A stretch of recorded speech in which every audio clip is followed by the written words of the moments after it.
आदाब। Income, savings, investment और digital economy पर बेस्ड खास प्रोग्राम लेकर हाजिर हूं मैं सोनिया सिंह। हमारे इस खास प्रोग्राम में बात स्टॉक मार्केट में इन्वेस्टमेंट की और उसकी बारीकियों की। पिछले 8 महीनों से स्टॉक मार्केट में काफ़ी उथल पुथल चल रही है। 21 अप्रैल 2025 मार्केट के हालात अब क्या बता रहे हैं और इन्वेस्टर्स के मार्केट पर एतमाद क्या वापस बहाल होने लगा है।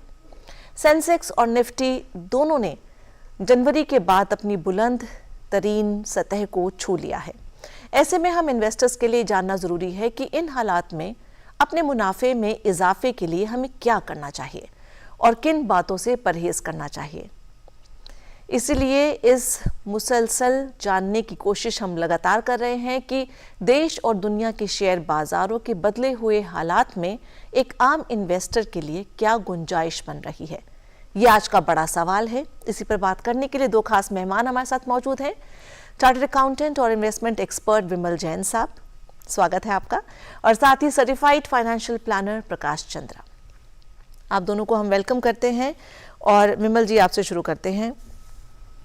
अगर हम शेयर बाज़ार, निफ्टी, सेंसेक्स, इन सब की बात करें, बैंक निफ्टी की बात करें, तो ग्रीन शूट्स जो अब तक लग रहे थे वो अब लग रहे हैं। हाँ, थोड़े सैपलिंग्स बन रहे हैं। हालांकि अपनी ऊंची सतह तक वापस जाने में तो टाइम लगेगा, लेकिन जिस तरह से अमेरिका के वाइस प्रेसिडेंट यहाँ पर आ चुके हैं, क्या कुछ उम्मीदें बन रही हैं, टैरिफ पर 90 डेज का पॉज है, इन सब को देखते हुए मार्केट सिचुएशन आपको कैसी लग रही है और इन्वेस्टर्स के लिए, हमारी ऑडियंस के लिए क्या राय रहेगी आपकी? देखिए सोनिया, आज अगर हम शेयर मार्केट की बात करें तो हाँ, आज कुछ दिनों से हम देख रहे हैं जब से टैरिफ की बात हमारे यूएस के प्रेसिडेंट डोनाल्ड ट्रंप ने डाली है, तब से मार्केट थोड़ा वोलेटाइल हो गया है। बट एज ए इन्वेस्टर जब आप मार्केट को देखते हैं तो आप ये सोचते हैं मार्केट में हमें कब इन्वेस्टमेंट करना चाहिए। अगर आपने इन्वेस्टमेंट कर रखा है तो फिर आप ये सोचते हैं कि मार्केट अगर डाउन हो रहा है तो डाउन क्यों हो रहा है, लॉस मुझे कितना रखना चाहिए, कितना बुक करना चाहिए। कई चीज़ें आपके माइंड में एक साथ चल रही होंगी। लास्ट 6 दिनों से अगर आपने देखा होगा, मार्केट अप हो रहा है और हाई की ओर अब जाने की कोशिश कर रहा है। जो सतह थी जहां हम छू लिया था उसको फिर से छूने की कोशिश कर रहा है। एज ए इन्वेस्टर्स मैं आपसे जो इम्पोर्टेंटली कहना चाहूँगा कि as a India emerging economy हम कहाँ पे हैं, मार्केट हमारा क्या रिटर्न दे रहा है आज की डेट में और हमें क्या करना चाहिए, ये इम्पोर्टेंटली मैं आपसे शेयर करना चाहूँगा। देखिए, भारत आज एक इमर्जिंग इकोनॉमी है। 6 से 6.5% तकरीबन हम ग्रो कर रहे हैं। फास्टेस्ट ग्रोइंग इकोनॉमी है वर्ल्ड वाइड।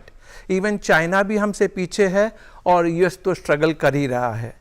जब स्टॉक मार्केट की आप बात करते हैं तो 2 हमारे बड़े बड़े स्टॉक हैं, एक निफ्टी है और एक सेंसेक्स है जो बॉम्बे स्टॉक एक्सचेंज है। मैं दर्शकों को बताना चाहूँगा, अगर आप 2014 से 2023 तक का ऑन एन एवरेज अगर रिटर्न निकालना चाहेंगे तो निफ्टी ने आपको 10.7% का रिटर्न दिया है, एवरेज रिटर्न। और सेंसेक्स बॉम्बे स्टॉक एक्सचेंज की जब हम बात करते हैं 10.3%। इसको कंपेयर करते हैं शंघाई चाइना से, जहां पे 8.3% रहा। हाँ, यूएस का S&P 500 11.5% रहा। तो यानी 2014 से लेके 2023 तक अगर मैं ऑन एन एवरेज अगर निफ्टी और सेंसेक्स का रिटर्न देखूं तो अराउंड 11% के आसपास है। सोनिया, एक और चीज बताना चाहूंगा मैं दर्शकों को। 23 में हमारे मार्केट ने, निफ्टी ने हमें 8.8% का रिटर्न दिया था ईयर ऑन ईयर बेसिस पे, और सेंसेक्स में वो 18.187% था। तो मैं जो आपसे कहना चाह रहा हूं, जो हमारा मार्केट है आज की डेट में ये वोलेटाइल क्यों है, हम समझने की कोशिश करते हैं। आज जियोपॉलिटिकल सिचुएशन देख लीजिए। रसिया यूक्रेन की लड़ाई चल रही है, वहां गाजा में लड़ाई चल रही है। ऑयल एक बड़ा फैक्टर है जहां हम पेट्रोलियम की बात करते हैं। और यूएस में जब से डोनाल्ड ट्रंप प्रेसिडेंट बन के आए हैं, उनने एक टैरिफ की बात छेड़ दी है, रेसिप्रोकल टैरिफ की बात कर रहे हैं। तो हर कंट्री अपना इवैल्यूएशन कर रही है, तो इंडिया भी अपना इवैल्यूएशन कर रही है और इस इवैल्यूएशन में हमने बायलैटरल डिस्कशन भी स्टार्ट कर दिया है। यानी जो हमारा माल यूएस में जाता है और यूएस से जो माल हमारे भारत में आता है, इस पे टैरिफ कितनी लगनी चाहिए। ये टैरिफ क्यों इंपॉर्टेंट है? हर कंट्री अपने देश को बचाना चाहती है और मेक इन, जैसे हम मेक इन इंडिया की बात करते हैं, यूएस चाहता है मेक इन यूएस, लेकिन यूएस के सिनारियो में अगर आप मेक इन मैन्युफैक्चरिंग की बात करेंगे, यूएस की बात करेंगे, तो थोड़ा भी डिफिकल्ट है, क्योंकि वहाँ पे मैन्युफैक्चरिंग करना इतना आसान नहीं है, क्योंकि वहाँ पे लेबर कॉस्ट हाई है, इंफ्रास्ट्रक्चर कॉस्ट हाई है, जितना कॉम्पिटिटिव इंडिया प्लेटफॉर्म दे रहा है। इसीलिए जब टैरिफ की बात हो रही है तो यहाँ तक भी हम बात कर रहे हैं, क्या जो मैन्युफैक्चरिंग ताइवान में है, वियतनाम में है, चाइना में है, क्या वो इंडिया में मूव करेगी? और भारत ने तो दोनों हाथों से खोल के उनको वेलकम करना चालू कर दिया है। एप्पल की स्टोरी देख लीजिए ना, जब एप्पल यहाँ पे आया और आज की डेट में एप्पल इतना एक्सपोर्ट कर रहा है इंडिया से आफ्टर मैन्युफैक्चरिंग इन इंडिया, तो इंडिया वाकई सारी मैन्युफैक्चरिंग हब की जो हम बात करते हैं, इंडिया कर सकता है। अब चूंकि आज स्टॉक मार्केट पे हम डिस्कस कर रहे हैं, तो दर्शक ये जानना चाहेंगे इससे मुझे क्या फायदा होने वाला है, जो हम इस प्रोग्राम में देखना चाहते हैं। जब मैंने कहा स्टॉक मार्केट कंपैरेटिवली, जब आप यूएस का मार्केट देखते हैं, चाइना का देखते हैं, हम फास्टेस्ट ग्रो कर रहे हैं। इतना वोलेटिलिटी है, इतनी जियोपॉलिटिकल टेंशन बनी हुई है, बट इंडिया का मार्केट सस्टेन कर रहा है। और आप देखिए ना, टैरिफ जब लगने की बात हुई, रेसिप्रोकल टैरिफ का जब अनाउंसमेंट हुआ, मार्केट डाउन चला गया, फिर इसको कुल 7 दिन लगे, ओनली 7 डेज, बीच में कुछ छुट्टियां पड़ी थी, फिर से वो रिवाइव हो रहा है और सतह को छूने की कोशिश कर रहा है। तो मैं डूज और डोंट में डिटेल में आपसे डिस्कस करूंगा, पर एक चीज जरूर कहूंगा, अगर आपने शेयर मार्केट में इन्वेस्टमेंट कर रखा है तो घबराइए मत। घबराने से क्या होता है, कई बार आप शेयर्स बेच देते हैं, जबकि आप उस पर और प्रॉफिट, आपका रिटर्न ऑन इन्वेस्टमेंट ज्यादा हो सकता था। तो आपको यह ध्यान रखना, आपका इन्वेस्टमेंट किस सेक्टर में है, किस कंपनी में है, कंपनी कैसा परफॉर्म कर रही है, वो सेक्टर कैसा परफॉर्म कर रहा है। अगर सेक्टर परफॉर्म अच्छा कर रहा है, कंपनी अच्छा कर रही है, तो ये जो कुछ आउटसाइड कंडीशंस आती हैं, सिचुएशन आती हैं, जिसकी वजह से मार्केट अप एंड डाउन होता है, उसकी वजह से अपने शेयर्स को मत बेचिए। जी, एक छोटी सी बात कह के मैं खत्म करूंगा, और एक मौका भी होता है, ऐसे टाइम पे कई शेयर्स आपको अच्छे प्राइस पे मिल जाते हैं। तो जब मैंने सेक्टर और कंपनी की बात की, तो आइडेंटिफाई कीजिए कोई ऐसा सेक्टर जहां पे आगे फ्यूचर ग्रोथ आनी है, लाइक चिप सेक्टर की हम बात कर रहे हैं, सेमीकंडक्टर की बात कर रहे हैं, हम मैन्युफैक्चरिंग में कई ऐसे सेक्टर है जिनकी हम बात कर रहे हैं। आइडेंटिफाई कीजिए, कहीं आपको उस कंपनी के शेयर अच्छे प्राइस पे मिल रहे हैं तो आप जरूर परचेज कीजिए। फिर डिटेल में डिस्कस करेंगे सोनिया आपसे। बिल्कुल, और आइडेंटिफाई की शुरुआत हम करेंगे, क्योंकि अपने ऑडियंस के लिए हम लगातार पैसा बोलता है में ऐसी ऐसी खबरें देते हैं जिससे उनका पैसा जो है वो डबल हो, ट्रिपल हो और 10 गुना हो। और इसी वजह से आज हम आपको सेक्टर वाइज बताएंगे कि कौन से सेक्टर्स में इन्वेस्ट करना फ़ायदे का, मुनाफे का सौदा आपके लिए हो सकता है। हालांकि जैसा हम लगातार बोलते हैं, रिसर्च आपको खुद करनी है, पढ़ाई अपनी ज़रूर करनी है, क्योंकि हम सिखाते ज़रूर हैं, लेकिन हम चाहते हैं कि आप उसको सीखें और यूज़ ज़रूर करें। प्रकाश जी, आप म्यूचुअल फंड एक्सपर्ट हैं। म्यूचुअल फंड के बारे में हमने देखा कि जब ये मार्केट इतना डाउन हुआ, कई लोगों ने अपनी SIP बंद कर दी। अब थोड़ा सा उनको लग रहा होगा कि क्यों SIP बंद कर दी, क्योंकि अब दोबारा से मार्केट रिवाइव होना शुरू हो गया है, लगातार गैप अप खुल रहा है। हमने देखा है कि जब मार्केट रिवाइव करता है तो सबसे पहले लार्ज कैप कंपनीज रिकवर करती हैं, लेकिन सरप्राइजिंगली हम ये देख रहे हैं कि अभी जो Q4 के आंकड़े आए हैं शेयर होल्डिंग पैटर्न के, 76 जो PSUs हैं, 79 लिस्टेड कंपनीज हैं PSUs की, उसमें बताया गया है कि FIIs ने लार्ज कैप की बजाय PSUs में बहुत ज़्यादा एंट्री की है। इसको आप किस नज़रिए से देखेंगे? देखिए सोनिया जी, अभी इन्वेस्टमेंट स्टॉक मार्केट में क्या करना है, कैसे करना है, इस पे चर्चा कर रहे हैं आज हम लोग। जैसा कि विमल जी ने पूरे वर्ल्ड मार्केट को समराइज कर दिया कि क्या चल रहा है। और आज आपने, जैसे सभी लोग जानते हैं कि 25 सितंबर के बाद से मार्केट में लगातार गिरावट सी आ रही है, लेकिन बाउंस बैक भी आया है। PSUs की बात जहाँ तक है, PSU में जब FIIs की एंट्री हो रही है, तो PSU का मतलब है कि जहाँ पे अपने भारत सरकार का एक उपक्रम, जिस कंपनीज में भारत सरकार का काफ़ी अच्छा खासा हिस्सा होता है और वो पब्लिक लिस्टेड कंपनी भी जो होती हैं जिसके शेयर लिस्टेड होते हैं। तो यहाँ पर जो FIIs का भरोसा इसलिए बढ़ रहा है कि उन्होंने अपने पैसे तो बहुत सारा कुछ यहाँ से निकाल कर के ले गए हैं इंडियन मार्केट से।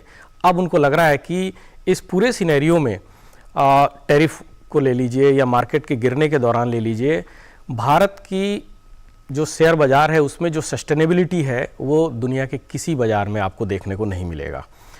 अंत में हार पाच कर उनको थक हार करके यहाँ पे आना पड़ रहा है कि लेकिन उनको भारत सरकार के जो उपक्रम कंपनियां हैं यानी PSUs कंपनियां हैं उन पे उनको भरोसा इसलिए कराया गया है कि सरकार अपने जो उपक्रम वाली कंपनी है PSUs हैं उस पर दोबारा से उसको फोकस कर रही हैं, जैसे कि इंफ्रास्ट्रक्चर से रिलेटेड कंपनी है, अपनी बैंकिंग्स हैं, बहुत सारे ऐसे कंपनी हैं जहाँ पे ग्रोथ के चांसेस बहुत बढ़ रहे हैं और सरकार उस पर ज़्यादा फोकस कर रही है।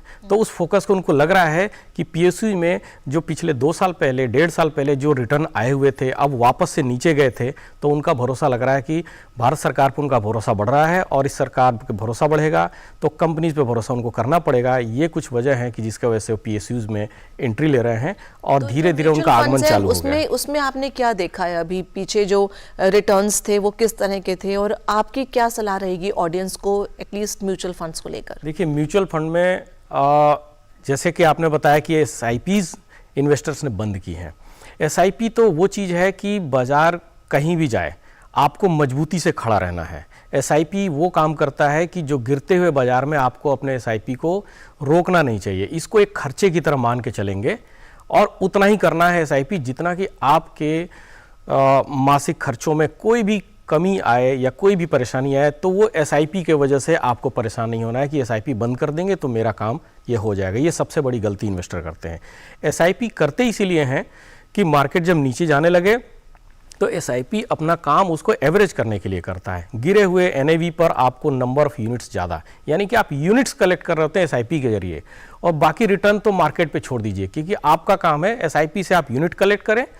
फ्यूचर में आपको मार्केट का यूनिट जो कलेक्ट कर रहे हैं NAV बढ़ेगा, आपके फंड में रिटर्न्स आते जाएंगे।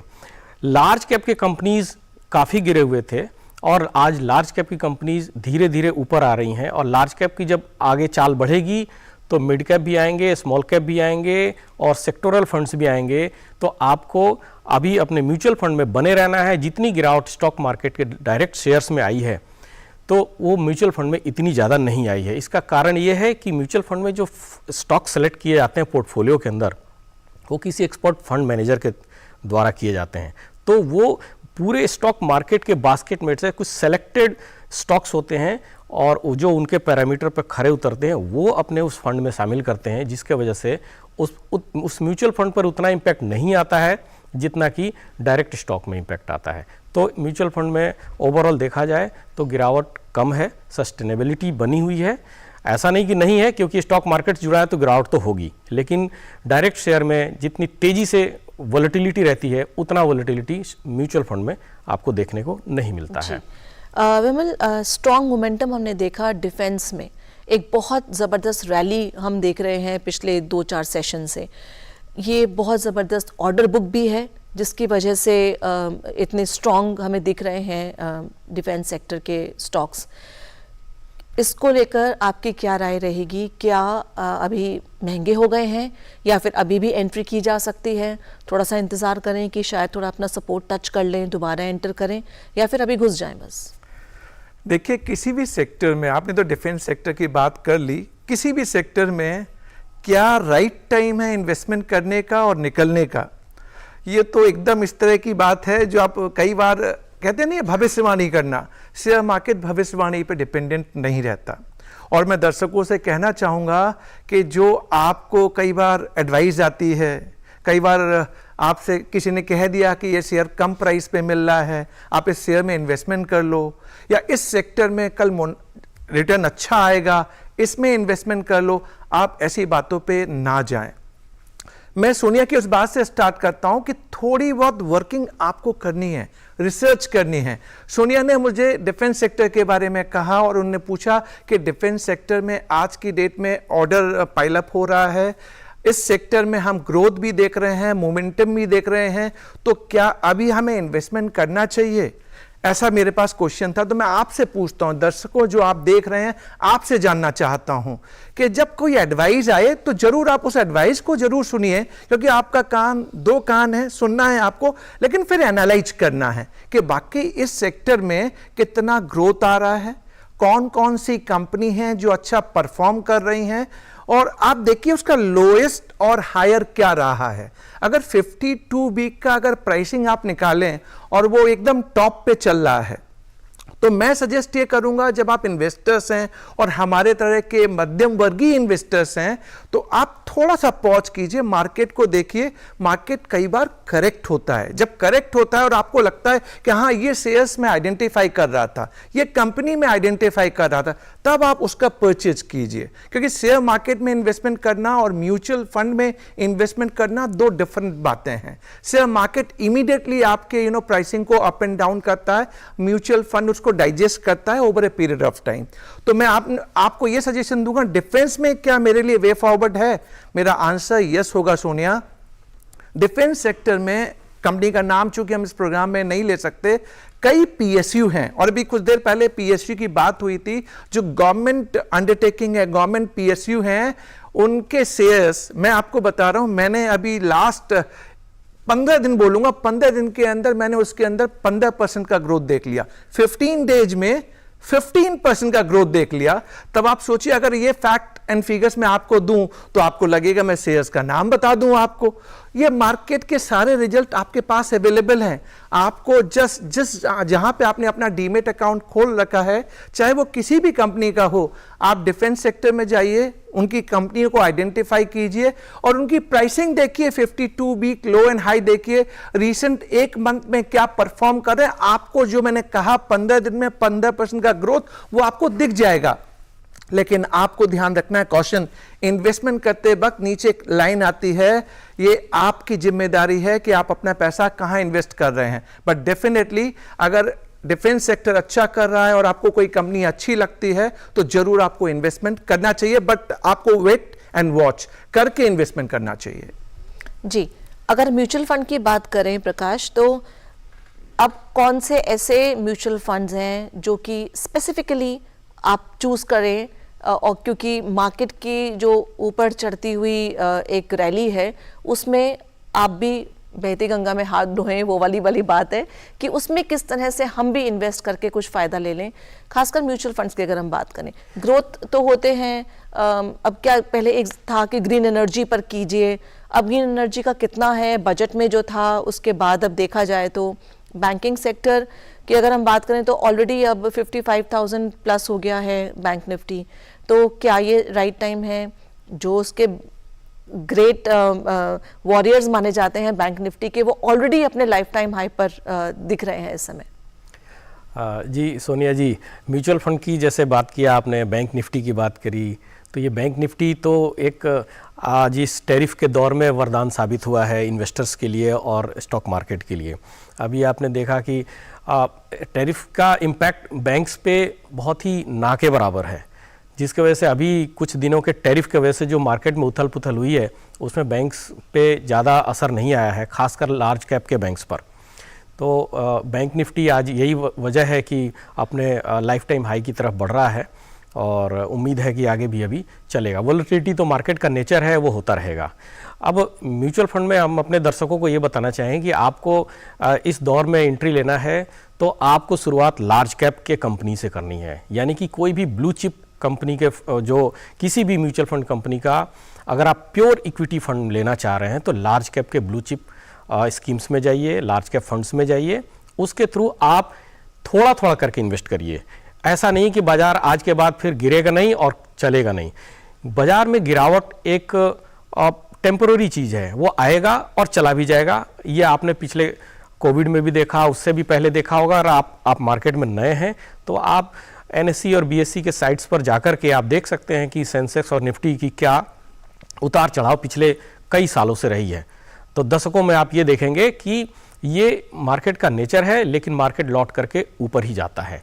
तो आपको लार्ज कैप से शुरू करना है। लार्ज कैप में कॉन्फिडेंस बनेगा, क्योंकि लार्ज कैप के चलने के बाद फिर मिड कैप, स्मॉल कैप और सेक्टरल फंड्स के भी मौके आएंगे।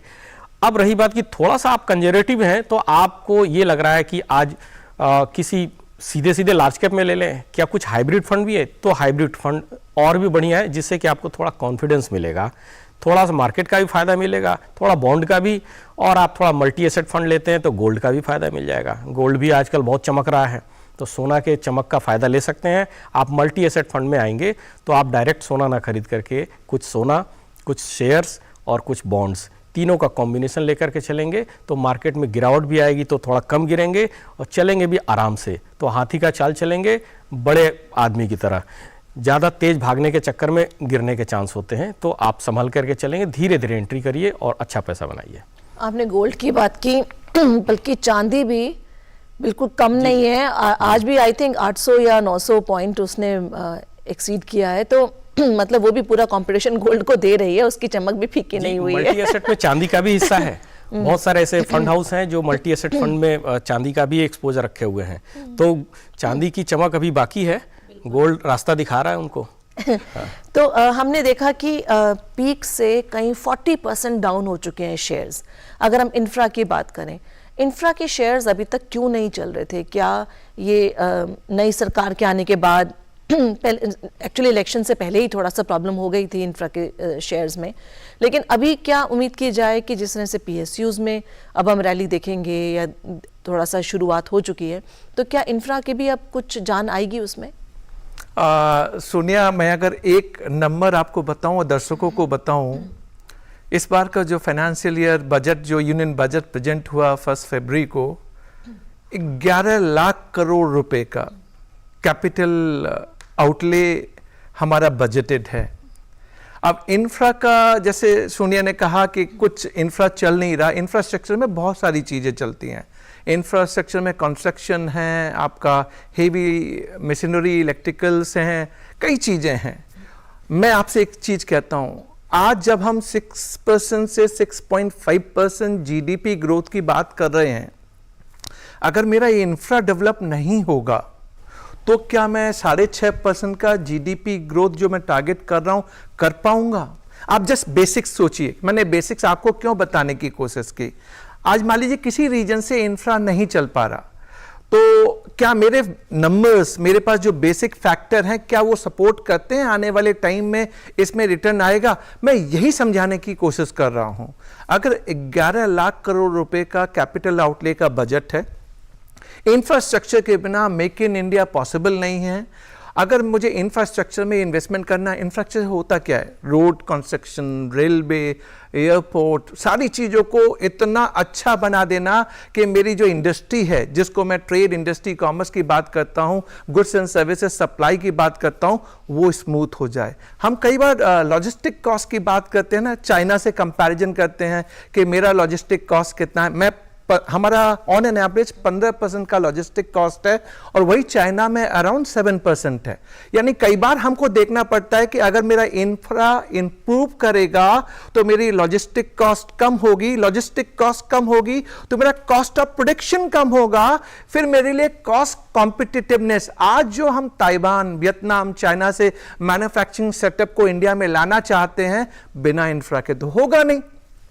और इंफ्रा के बारे में मैंने आपको बता दिया, इंडिया का विजन बहुत क्लियर है।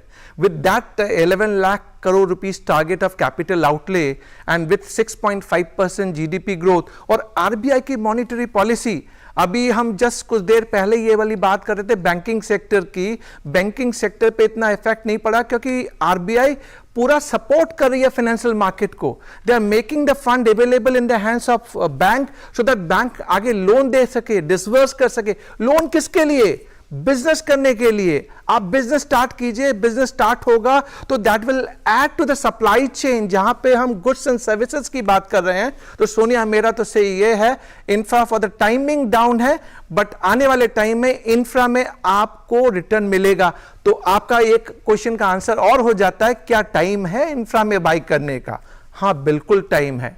मैंने कहा ना, सेक्टर स्पेसिफिक कंपनी में जाइए, जाके देखिए और देखने के बाद कभी भी एक साथ पैसा मत लगाइए। मैं नहीं कहता कि आप मेरी बात मानिए, आप स्लोली, मान लीजिए आपके पास 1 लाख रुपए हैं और 1 लाख रुपए आप इन्वेस्ट करना चाहते हैं, स्लोली स्लोली, और सारा इंफ्रा में कभी नहीं।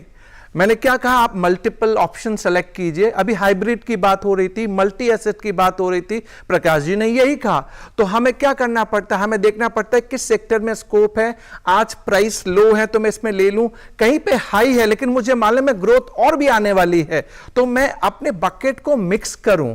इस बकेट मिक्स करने का मतलब होता है कि हमने मल्टीपल एसेट को एक साथ जोड़ लिया, जिससे क्या होगा, कभी कोई डाउन हो गया तो दूसरा बढ़ेगा, जो ऑन एन एवरेज आपको रिटर्न मिलना चाहिए वो आपको फायदा देगा। यही तो पैसा बोलता है।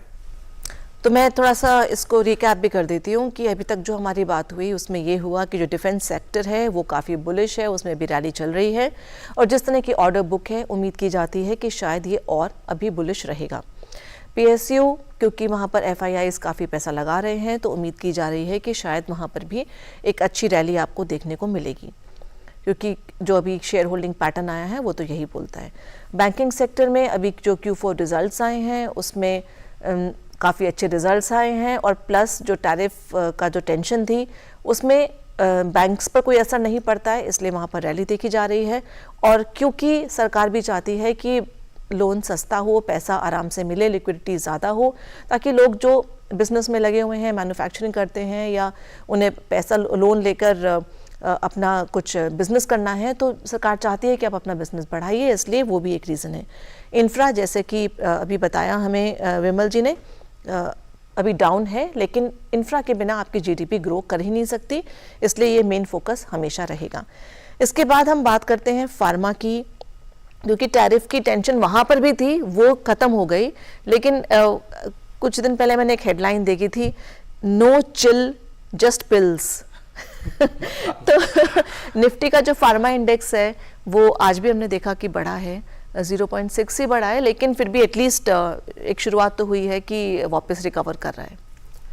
देखिए, फार्मा की बात करें तो US इंडस्ट्री जो है, US अपना इंडिया में एक IT इंडस्ट्रीज और फार्मा इंडस्ट्री बहुत ज़्यादा डिपेंडेंट है US के मार्केट पर, US के कंजम्पशन पे। तो US में बहुत सारे ऐसी कंपनी हैं जो US के लिए मेडिसिन सप्लाई करती हैं, और US को बहुत फ़ायदा होता है।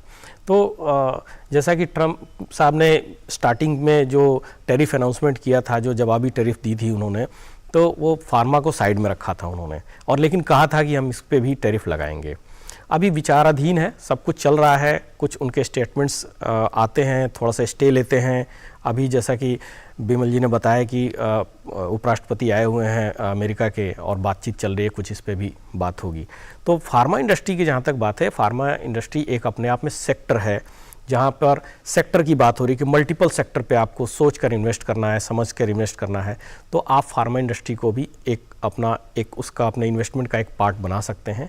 लेकिन अगर आप अलग अलग सेक्टोरियल इन्वेस्टमेंट कर रहे हैं, तो सेक्टोरियल इन्वेस्टमेंट में आपको किसी भी एक सेक्टर को पहचानना है कि मुझे इसमें कितना अमाउंट अपने हिस्से को, जैसा कि सर ने बताया कि अपने पूरे 1 लाख इन्वेस्ट करना है तो कई टुकड़ों में बांट लीजिए, उसमें से एक टुकड़ा आप फार्मा को भी दे सकते हैं, क्योंकि फार्मा इंडस्ट्री में ग्रोथ है। फार्मा इंडस्ट्री में सिर्फ फार्मा ही नहीं है, फार्मा इंडस्ट्री में आपके डायग्नोसिस भी, डायग्नोस्टिक है, हेल्थ केयर हैं, हेल्थ इंश्योरेंसेज हैं, यानी कि pharma, diagnostic and health care related जितनी भी चीज़ें हैं, सब कुछ उस इंडस्ट्री से जुड़ा हुआ है। और ये इंडस्ट्री कभी ख़त्म होने का तो नहीं है, क्योंकि हम सब काम कर रहे हैं, सब कुछ कर रहे हैं, एज बढ़ेगी, कहीं ना कहीं मेडिकल खर्चे आने हैं, वो चाहे डायरेक्ट है या इनडायरेक्ट है। हॉस्पिटल्स हैं, बहुत तरह के शेयर्स लिस्टेड हैं, तो इस इंडस्ट्री में कभी ऐसा नहीं है कि कभी स्लो डाउन आने वाला है, आएगा, थोड़े दिनों के लिए आएगा, फिर आगे जाएगा।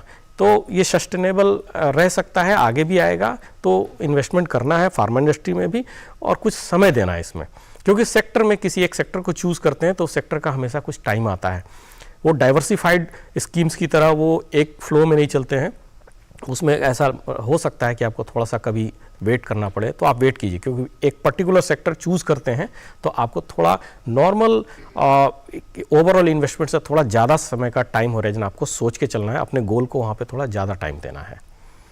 जी, जैसे कि आपने बताया कि दवाइयों के बिना तो आदमी रह नहीं सकता, चाहे छोटा बच्चा हो चाहे बड़े हो, लेकिन दवाई हर किसी को चाहिए। इसके साथ ही हम एक और चीज़ इंटरेस्टिंग देख रहे हैं कि सारी फ्लाइट्स, आप कोई भी फ़्लाइट बुक कर लीजिए, सारी फ़्लाइट्स चौको ब्लॉक जाती हैं, पूरी फुल जाती हैं। इतने सारे पैसेंजर्स हैं, शायद इसी वजह से प्राइस भी बढ़ते जा रहे हैं एयर फेयर्स के, होटल्स के प्राइस भी बढ़ते जा रहे हैं। ये भी खबर है कि अगर आप इंडिया में हॉलिडे करेंगे तो वो महंगा पड़ेगा, विदेश में करेंगे तो सस्ता पड़ेगा। तो जो ये इंडियन एयरफेयर बढ़ रहे हैं, एयरपोर्ट्स भी अब नेचुरल है कि और मॉडर्नाइज होंगे क्योंकि छोटे छोटे शहर से भी काफ़ी ज़्यादा ट्रैफिक आ रहा है। एविएशन सेक्टर में आप क्या बोलेंगे? और साथ ही जो नेचुरल है कि जो इंफ्रा के कंपनीज एयरपोर्ट्स में भी काम करती हैं उनके भी शेयर्स अच्छा करेंगे? सोनिया, देखिए, जो एविएशन की जब आप बात कर रहे हैं तो भारत में बाकी विकसित भारत जैसा हम 2047 में बात कर रहे हैं और हमारे ऑनरेबल प्राइम मिनिस्टर का विजन भी यही है कि हम 2 टायर 3 टायर और जहाँ जहाँ हमारे रिलीजियस प्लेसेस हैं, पिलग्रिमेज हैं, हम वहाँ पे भी एविएशन फ्लाइट को वहाँ पहुँचाएँ। आप देख लीजिए, अयोध्या हमारे सामने एग्जाम्पल है, आप बाई फ्लाइट जा सकते हैं, आ सकते हैं। अमेरिका के उपराष्ट्रपति आज अयोध्या में ही हैं। आप शिरडी जाइए, वहाँ पे भी आपके लिए दिल्ली से हिसार जाइए, वहाँ की भी फ्लाइट हो गई है। बताइए। तो अब आप देखिए, ये यानी सोनिया ने ही मुझे क्वेश्चन किया और सोनिया ने ही एक आंसर दिया उस क्वेश्चन के अंदर कि हमारी कनेक्टिविटी बढ़ी है। हाँ, एज ए कंज्यूमर कई बार मुझे ये जरूर फील होता है कि प्राइसेस इतने हाई क्यों हो रहे हैं, क्या मैं अफोर्ड कर पाऊंगा?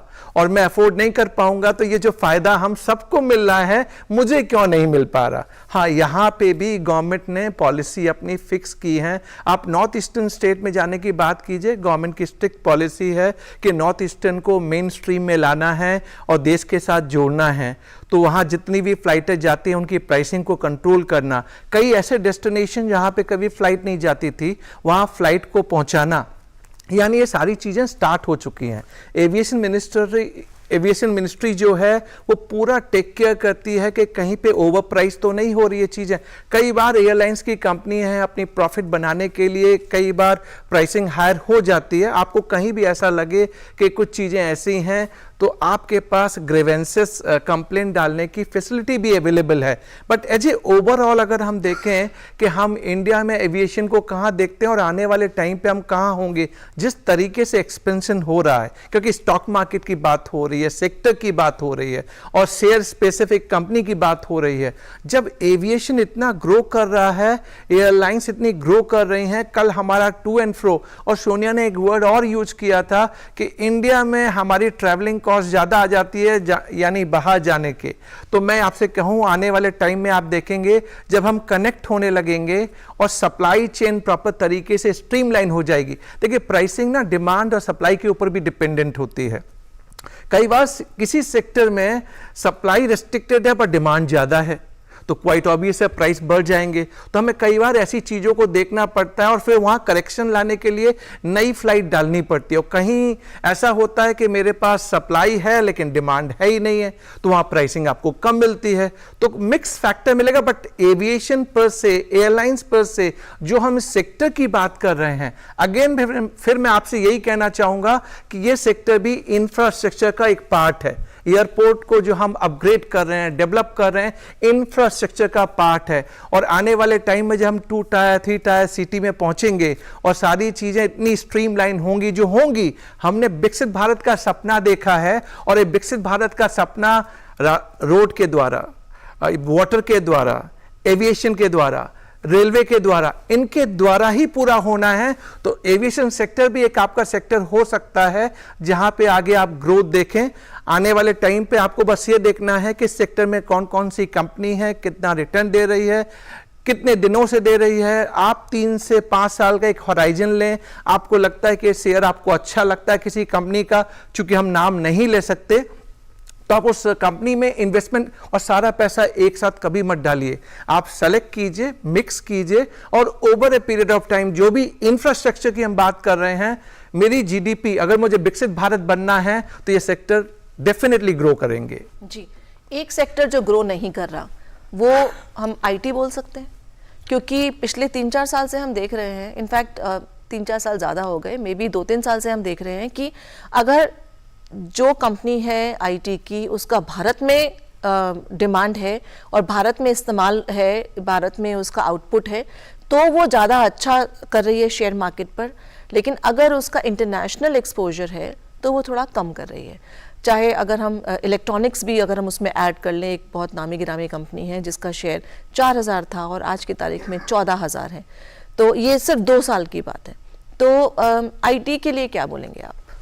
देखिए, आईटी सेक्टर को देखा जाए तो ये भी, जैसे कि मैंने अभी बताया था कि जैसे फार्मा, आईटी, ये थोड़ा सा यूएस ड्रिवन सेक्टर्स हो जाते हैं, लेकिन अभी क्या है कि आईटी में काफ़ी टाइम से ग्रोथ नहीं आ रही है। ये तो एक सर्विस इंडस्ट्री है, ऐसा नहीं है कि ग्रोथ आनी नहीं है, ग्रोथ आएंगी, क्योंकि जैसे सेक्टर है, कभी कोई सेक्टर नहीं चल रहा है, कुछ सेक्टर कभी चल रहे हैं। तो कुछ यूएस के जो ये टैरिफ्स हो गए या वगैरह, लेकिन टैरिफ्स का इस पे कोई सप्लाई और कोई फिजिकल इसमें सप्लाई चेन का कोई इम्पैक्ट नहीं आएगा। लेकिन जब डिमांड सप्लाई की बात आती है तो यूएस और इंडिया में अगर आईटी सेक्टर को देखा जाए तो डिपेंडेंसी है, और ये भी अब आगे बढ़ रहा है। अभी आप पिछले 2-4 दिनों के मार्केट में भी देखेंगे तो आईटी सेक्टर में काफ़ी बूम है, और इंडिया में एक सर्विस इंडस्ट्री काफ़ी बड़ी मात्रा में है। तो आप देखेंगे कि मैन्युफैक्चरिंग और सर्विस इंडस्ट्री में देखें, सर्विस इंडस्ट्री में ग्रोथ थोड़ा तेज़ आ जाता है, ज़्यादा तेज़ आ जाता है। मैन्युफैक्चरिंग में प्लांट लगाने पड़ते हैं, बहुत सारे कॉस्ट आते हैं, कॉस्टिंग ज़्यादा आती है, लेकिन मैन्युफैक्चरिंग एक बार आपकी स्टेबल सेटअप बन गया तो वो लॉन्ग टर्म के लिए आते हैं। तो आप देखेंगे कि पूरे वर्ल्ड में जहाँ पे सर्विस इंडस्ट्री ज़्यादा ग्रोथ करती है, ज़्यादा मात्रा में सर्विस इंडस्ट्री हैं, वहाँ का स्टॉक मार्केट भी ज़्यादा ग्रो करता है।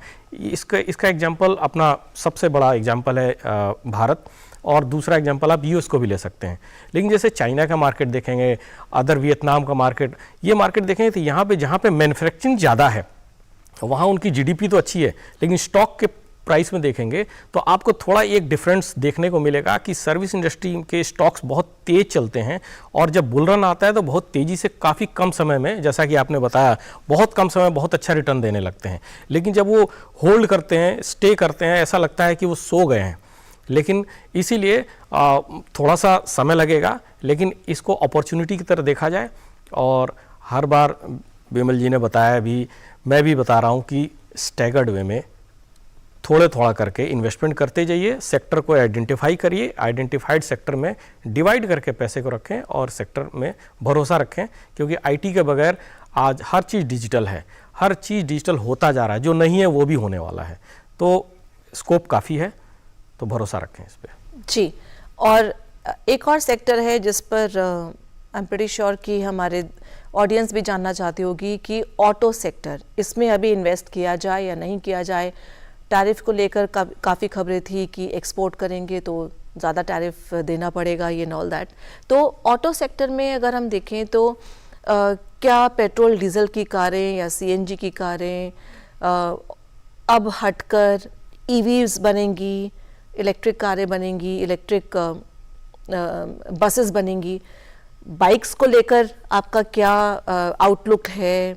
ऑटो एंसिलरीज को लेकर क्या आउटलुक है? बैटरी कंपनीज को लेकर आप क्या बोलेंगे, या फिर टायर कंपनीज को लेकर क्या बोलेंगे? तो कुछ तो टायर कंपनी है जिनके 1.5 लाख रुपए के एक शेयर हैं। तो सोनिया, ऑटो सेक्टर अभी इसलिए ज़्यादा लाइमलाइट में आ गया कि उसके ऊपर यूएस ने टैरिफ लगा दिया, तो लाइमलाइट में आ गया। बट ऑटो सेक्टर में देखिए, हम एक ट्रांसफॉर्मेशन स्टेज से पास थ्रू कर रहे हैं। पेट्रोल एंड डीजल एक लिमिटेड रिसोर्स है, एंड उसकी वजह से कार्बन डाइऑक्साइड भी बहुत जनरेट होता है। तो हमें कार्बन डाइऑक्साइड को भी कम करना है, तो हमने अब देखना स्टार्ट किया ई व्हीकल के ऊपर। ई व्हीकल की अपनी लिमिटेशंस हैं, उसकी टेक्नोलॉजी, उसकी मैन्युफैक्चरिंग को कैसे स्टार्ट किया जाए। हमने ई बाइक की भी बात की है, और कई बड़ी बड़ी कंपनियां जो आज की डेट में यहाँ पे बनती हैं और यूएस मार्केट में जाती हैं, जहाँ टैरिफ लगने की वजह से थोड़ा सा मार्केट सेंटीमेंट नेगेटिव ज़रूर हुआ है। पर मैं आपको एक चीज़ बता दूँ, ऑटो सेक्टर एक ऐसा सेक्टर है जो हमारे ट्रांसपोर्टेशन का बेस है, बैकबोन है। अगर ऑटो सेक्टर, चाहे वो आप छोटी सी एक बाइक से स्टार्ट कीजिए, आप एक मीडियम साइज कार पे जाइए, लार्ज पे जाइए, बसेस तक जाइए, इसकी नीड है। लेकिन अब किस रिसोर्स के जरिए चलेगी, इस पे सारी वर्किंग चल रही है। और इंडिया इस ट्रांसफॉर्मेशन में, कल ही मैंने देख रहा था कि ऑनरेबल प्राइम मिनिस्टर ने एलन मस्क से बात भी की है। तो ये वाली बात आपको बताने की जरूरत इसलिए पड़ी कि जब हम इलेक्ट्रॉनिक ई व्हीकल की बात कर रहे हैं तो ई व्हीकल को हम इंडिया में कैसे ला सकते हैं। अल्टीमेट ऑब्जेक्टिव यह है कि हमारी जो कॉस्टिंग है पर किलोमीटर चलने की उसको कैसे मिनिमाइज किया जा सके, और जो कार्बन डाइऑक्साइड जो आज की डेट में पेट्रोल और डीजल की वजह से आती है उसको कैसे कम किया जाए। अल्टीमेटली हम ग्रीन वर्ल्ड की भी बात कर रहे हैं। तो आने वाले टाइम पे ऑटो सेक्टर कैसा करेगा स्टॉक मार्केट पर्सपेक्टिव में, जैसा कि मैंने कहा कि ऑटो सेक्टर एक इंपॉर्टेंट सेक्टर है when we talk about overall economy, overall infrastructure, और इसकी भी ग्रोथ होनी है। हाँ, फॉर द टाइमिंग सेंटिमेंट जरूर नेगेटिव है, पर फिर मैंने देखा ये 4-5 दिन से फिर रिवाइवल हो रहा है, और अभी ऑटो सेक्टर में कई शेयर्स ऐसे हैं जो आज की डेट में मेरे हिसाब से परचेज के लिए अवेलेबल हैं, जो आज बिलो प्राइस पे आपके बिलो एक ऐसे लेवल पे आ गए हैं जहां पे आप उसमें इन्वेस्टमेंट कर सकते हैं। तो आप आइडेंटिफाई कीजिए उन पर्टिकुलर शेयर्स को जो आने वाले टाइम पे जरूर टर्न अराउंड करेंगे, और मोमेंटम थोड़ा बिल्ड भी हो रहा है। टैरिफ के ऊपर बायलैटरल टैरिफ की बात चल रही है यूएस के साथ। अगर ये बायलैटरल हमारा डिसाइड हो गया तो जो ऑटो सेक्टर में नेगेटिव सेंटीमेंट आया था वो एकदम से खत्म हो जाएगा। फिर जो आप टर्न अराउंड चाहते हैं सेक्टर के अंदर, वो इस सेक्टर के अंदर टर्न अराउंड दिखेगा। और एक चीज मैं बता दूं, इंडिया और यूएस एक ऐसी एक दूसरे पे डिपेंडेंट है, ऐसी कई चीजें हैं जिस पे हम दोनों एक दूसरे का साथ देते हैं, वॉक द टॉक करते हैं। जितनी नीड हमको यूएस की है उतनी ही नीड यूएस को भारत की है। तो ऐसा नहीं होगा कि यूएस सिर्फ टैरिफ की बात करेगा, वो ये भी देखेगा। मैंने बता दिया कि यूएस में कोई भी मैन्युफैक्चरिंग सेटअप, ऑफ कोर्स वहाँ के प्रेसिडेंट चाहते हैं मेक इन यूएस, लेकिन मेक इन यूएस इतना आसान नहीं है because of lot many factors like infrastructure cost, labour cost, और हर चीज़ बनने में टाइम लगता है। India is the formidable friend for US. So ये जो इतने भी सेक्टर की हमने बात की है जहाँ पे हमने रेसिप्रोकल टैरिफ की बात की है, वो फॉर द टाइम बिंग है, बट आने वाले मीडियम टू लॉन्ग टर्म में आपको रिटर्न जरूर मिलेगा। बांग्लादेश की अगर हम बात करें, वहाँ पर बहुत कंपटीशन हमें मिलता था टेक्सटाइल सेक्टर में। वहाँ पर जिस तरह के हालात चल रहे हैं तो भारत के जो टेक्सटाइल मैन्युफैक्चरर्स हैं उनको फ़ायदा हो रहा है। कंपनीज का ये बेनिफिट दिखेगा स्टॉक मार्केट में? जी बिल्कुल, क्योंकि जो बांग्लादेश से जो एक्सपोर्ट इंपोर्ट का जो कॉस्ट है वो रिड्यूस हो रहा है। हालांकि बांग्लादेश कोई बहुत दूर नहीं है, कॉस्टिंग इतनी ज़्यादा नहीं एक्सपोर्ट इंपोर्ट की, बट यहाँ पे इंडस्ट्री जब कम्पिटिटिव मार्केट होता है तो इंडस्ट्री में बहुत सारे इंडस्ट्री और ग्रो कर रहे हैं। और टेक्सटाइल इंडस्ट्री में कुछ ऐसी कंपनियाँ जो कि अपने यहाँ भारत में भी हैं और लिस्टेड कंपनीज भी हैं, जो कि बहुत पुराने एक फ्लैगशिप कंपनीज भी हैं। तो ऐसी कंपनी जो ऑलरेडी सस्टेन कर रही हैं, और उनको देखकर, और जो सस्ते के चक्कर में जो बांग्लादेश में से चीज़ें इंपोर्ट हो रही थी, तो इंडिया में भी मैन्युफैक्चरिंग हो रही है और वो ज़्यादा बेटर है। बांग्लादेश की वैसे भी पॉलिटिकल कंडीशन बहुत अच्छी नहीं है, तो देखा जाए तो यहाँ के लिए सस्टेनेबिलिटी आएगी, और यहाँ जो इंडस्ट्री ग्रो करेंगी टेक्सटाइल्स में वो अच्छा होगा। और टेक्सटाइल्स बहुत सारे ऐसे सेक्टर हैं, और जैसे टेक्सटाइल्स भी है कि कुछ चीज़ें तो यहाँ मैन्युफैक्चरिंग भी होंगी और एक्सपोर्ट के भी मौके हैं। तो विमल जी, यहाँ पे आखिरी सवाल आपसे पूछूंगी, टेक्सटाइल पे बिजनेस में हाँ उसी में आप ऐड कर दीजिएगा कि फाइनेंस मिनिस्टर ने भी अभी हाल में कहा कि जो भी ये सब चल रहा है, अभी जो सिचुएशन चल रही है, सप्लाई चेन ग्लोबली बहुत इफेक्ट करेंगी। तो ग्लोबली जो ये सप्लाई चेन इफेक्ट करेंगी उसका हमारे मार्केट पर, सेक्टर्स पर और साथ ही टेक्सटाइल पर क्या असर पड़ेगा? पहले मैं टेक्सटाइल पे जरूर बोल दूं, बांग्लादेश की जो पॉलिटिकल सिचुएशन है वो तो थोड़ी ख़राब है ही, प्लस जो वो डिसीजन भी जो ले रहे हैं ना वो गलत ले रहे हैं। अभी रिसेंटली उन्होंने एक डिसीजन लिया, जो यान जो रॉ मटेरियल है टेक्सटाइल के लिए जो इंडिया से बांग्लादेश जाता था उन्हें रिस्ट्रिक्ट कर दिया। अरे यान आपके यहाँ नहीं जाएगा तो आप जो टेक्सटाइल मैन्युफैक्चरिंग बांग्लादेश में करते हैं वो करेंगे कैसे, और फिर आगे एक्सपोर्ट कैसे करेंगे आप जस्ट पता नहीं किस कंट्री के कहने पे आपने एक पॉलिटिकल डिसीजन ले लिया और कह दिया हम भारत से यान नहीं लेंगे। अरे आपको अपनी इंडस्ट्री को बचाना है, टेक्सटाइल पे आपकी लाइवलीहुड टिकी हुई है। अगर कोई बात नहीं, उनको वो वाली कंट्री दे देगी यान, उसका भी यान बहुत ज्यादा पड़ा हुआ है, वो भी कहाँ रखेंगे उसको। बट सोनिया, मैं आपसे एक चीज कहूँ कि अगर भारत आपका नियरेस्ट है, यहाँ से जो जाने की कॉस्टिंग है और वहां से जो आने की कॉस्टिंग है, कल्चर आपको समझना, सिर्फ ये नहीं है कि आपने रेस्ट्रिक्ट कर दिया, तो ओवरऑल मुझे ये वाली बात समझ में नहीं आई। और प्लस ट्रांसशिपमेंट जो वो बांग्लादेश से भारत ला के एक्सपोर्ट होता था, अब हम नहीं कर पाएंगे क्योंकि हम अपना इंफ्रास्ट्रक्चर ग्रो कर रहे हैं। मैं किसी पॉलिटिकल चीजों को नहीं कहना चाहता, बट नेवरदलेस बांग्लादेश के लिए नेगेटिव है। अब आते हैं कि जो हमारे ऑनरेबल फाइनेंस मिनिस्टर ने कहा ग्लोबल सप्लाई चेन के लिए, हाँ, इमीडिएटली अगर आप देखें तो आपको लगेगा वाकई ग्लोबल सप्लाई चेन में एक तरह का हिट आएगा। हिट किस तरह का आएगा कि मान लीजिए अगर टैरिफ आपका रेसिप्रोकल टैरिफ जो यूएस बात कर रहा है, अगर वो बायलैटरल एग्रीमेंट के जरिए रिजॉल्व नहीं होता तो फिर क्या होगा? हर कोई अपना ऑल्टरनेटिव सोर्स खोजना चालू कर देगा। आज चाइना यूएस में क्या हो रहा है? चाइना कह रहा है कि ठीक है, तुम नहीं लोगे तो हम दूसरी कंट्रीज को देना स्टार्ट कर देंगे। तो ऐसी कई चीजें होंगी, बट ओवरऑल मैं आपको ये बता के चलूं, भारत एक इमर्जिंग इकोनॉमी है, 6.5% जीडीपी ग्रोथ, और भारत को ही इससे ज्यादा फायदा होने वाला है। और आपका इन्वेस्टमेंट जो स्टॉक मार्केट में है, चाहे निफ्टी में या बीएसई में, पैसा बोलता है, आपको रिटर्न जरूर देगा। जैसा कि विमल जी बोल रहे हैं कि भारत को फायदा होने वाला है, हमारी ऑडियंस को फायदा होने वाला है, इसको एक अपॉर्चुनिटी मानिए। और स्टॉक मार्केट में अगर आप इन्वेस्ट करना चाहते हैं, अच्छे से रिसर्च करके, ये सही टाइम है घुसने का। बहुत बहुत शुक्रिया आप दोनों का, प्रकाश जी और विमल जी, आपका आने का। तो पैसा बोलता है कि इस कड़ी में फिलहाल इतना ही। आप अपनी राय, सजेशन हमें ईमेल कीजिए। आईडी है dgurduspecials@gmail.com। इसी के साथ हमारी पूरी टीम को दीजिए इजाजत। आदाब।